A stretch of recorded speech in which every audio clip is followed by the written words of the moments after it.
You're also well behaved. Thank you.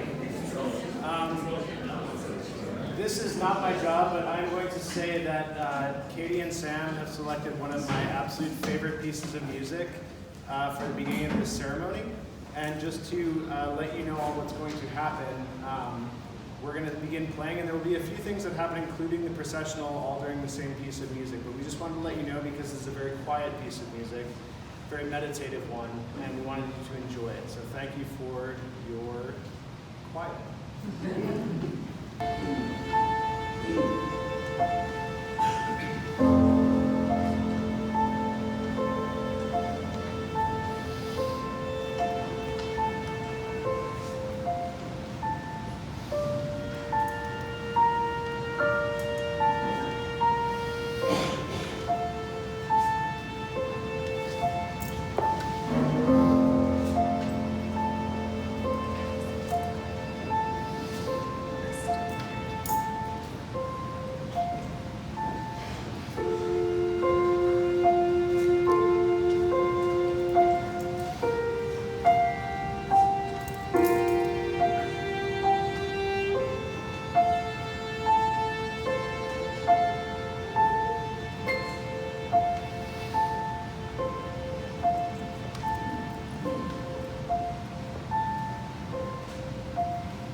You may be seated.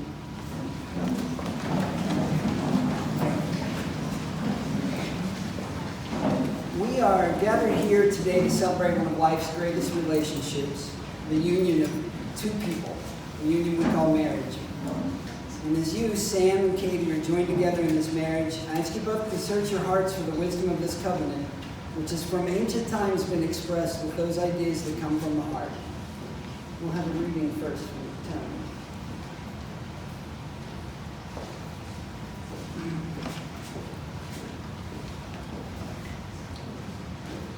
The book of love is long and boring. No one can lift the damn thing.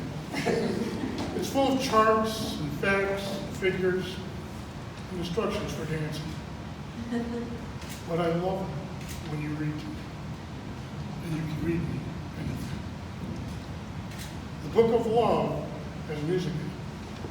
In fact, that's where music comes from. Some of it is just transcendental. Some of it just really dumb. But I love it when you sing to me. And you can sing to me.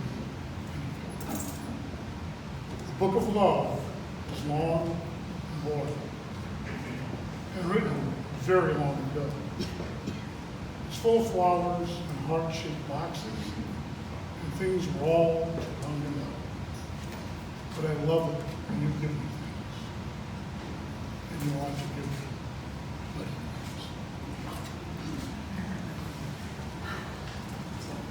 things. Welcome, everyone. We're excited, the three of us, that you joined us today. I guess this is the important part where I ask if there's anybody here with any reason these two should not be joined. Speak now. I'll wait for you. I love getting to be a part of the wedding of two people who are important to me, and we've just met. But Katie, you're important to me because you're important to Sam. And I love to see this room so full of people. I really want you to take a moment to look around at how many people there are here, smiling at you, here to support you, here because they care about you both.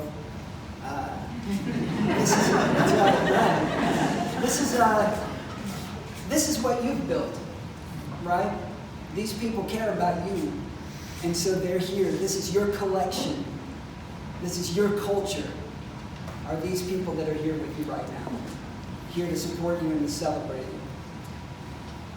Now I'll get back to the script. I promise. Since the laws of this community governing marriages have been met, as far as we can tell, the joining of these two people shall now take place. But before the vows are taken, it is my responsibility to remind each of you of the significance and importance of the relationship you are on the threshold of entering. The promises that you're about to make to each other are ones of irrevocable love and fidelity, cooperation and understanding through life and all of life's difficult challenges. And I urge both of you to live up to the commitments that you're making to one another. Marriage is a commitment to life, to the best that two people can find and bring out in each other. It offers opportunities for sharing and growth no other relationship can equal. A physical and emotional joining that is promised for a lifetime. I'm going to ask Eric to come and read the song.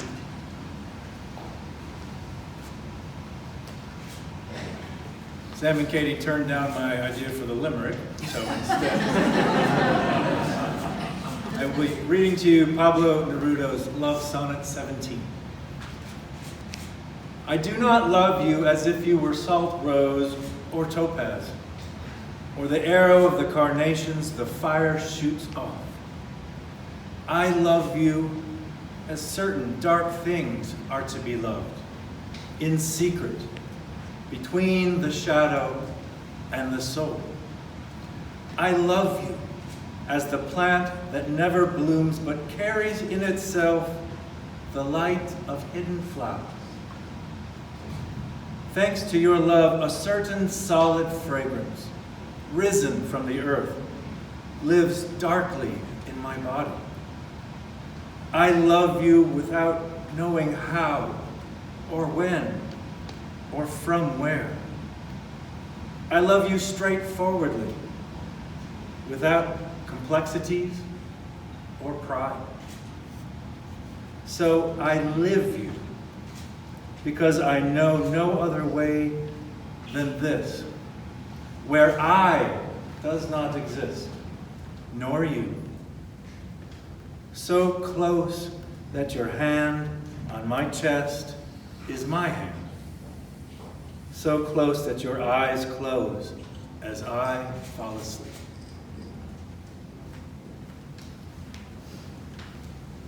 Within the circle of love, marriage encompasses all of life's most important relationships. A wife and a husband are each other's best friend, confidant, lover, teacher, listener, and counselor.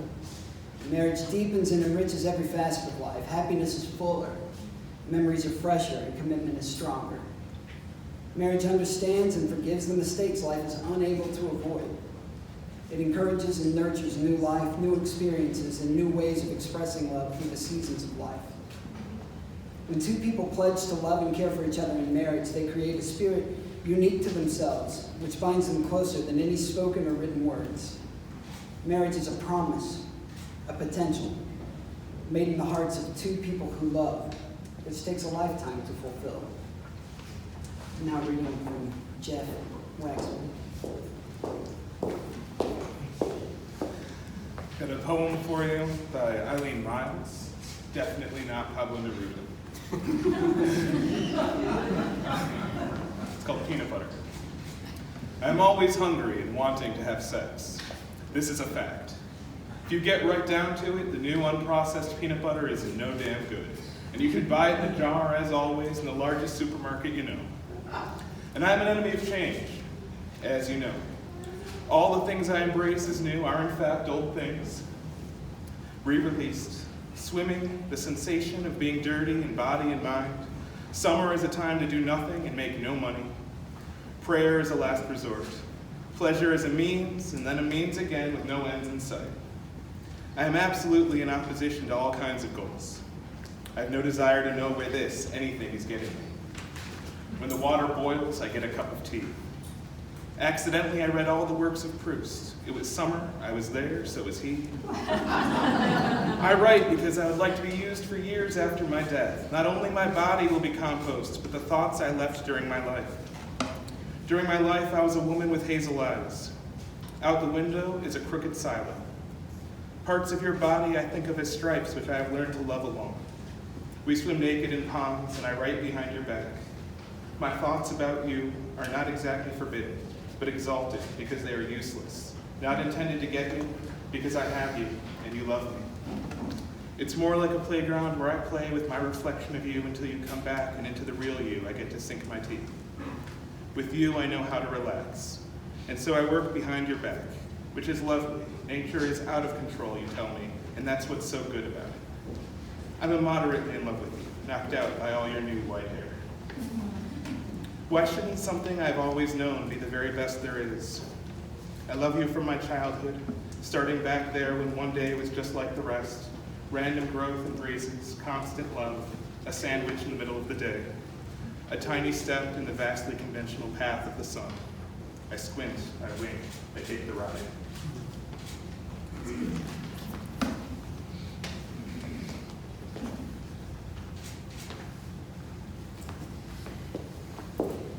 In reminding you to observe your marital duties and obligations, I have done my part, and now it is your turn. You've already joined hands and faces. So, do you, Sam, take Katie to be your partner, and will you be faithful to her as long as you shall live? Do you, Katie, take Sam to be your partner, and will you be faithful to him as long as you shall live?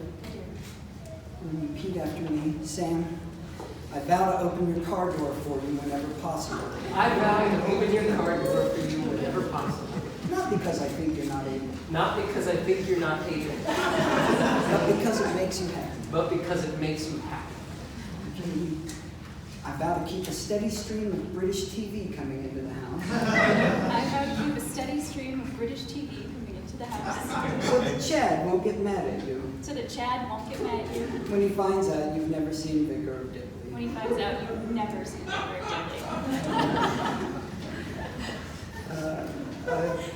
Sam, I vow to make you roast chicken and croutons whenever you want. I vow to make you roast chicken and croutons whenever you want. And then turn the leftovers into chicken tacos. And then turn the leftovers into chicken tacos. I vow to always remind you I vow to always remind you of that one actor's name of that one actor's name that was in that thing, that was in that thing, no matter how many times I've reminded you before. no matter how many times.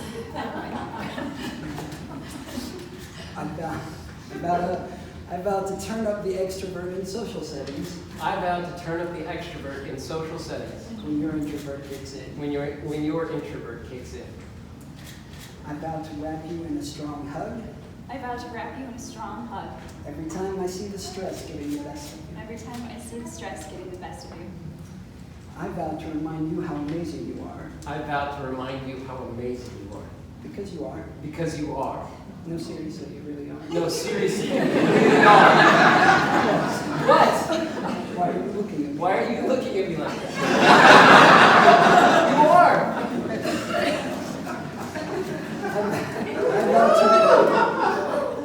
I vow to remind you to breathe. It will all be okay. I vow to remind you to breathe.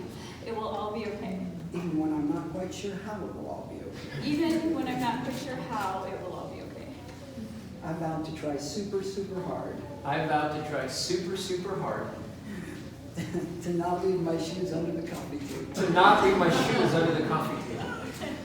I vow to always be up for whatever crazy adventure you take us on. I vow to always be up for whatever crazy adventure you take us on. But when it seems a bit too impulsive, But when it seems a bit too impulsive, I remind you about the Scout. to remind you about the Scout. With the blown engine On the side of the highway, on the side of the highway, 10 miles from the Nebraska border. 10 miles from Nebraska. I vow to do the best that I can I vow to do the best that I can every single day that I am able. every single day that I may. I vow to do the best that I can I vow to do the best that I can every single day that I am able. every single day that I am able. Alistair, could you come here with the box?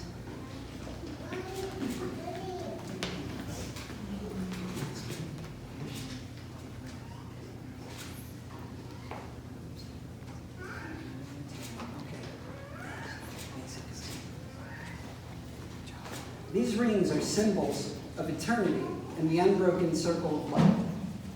Love freely given has no beginning and no end.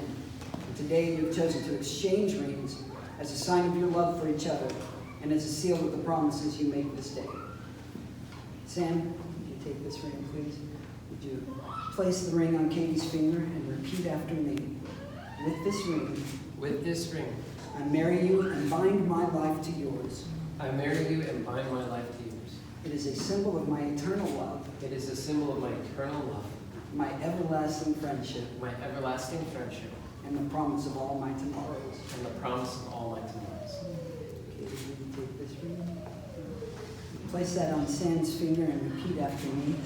With this ring, With this ring, I marry you and bind my life to yours. I marry you and bind my life to yours.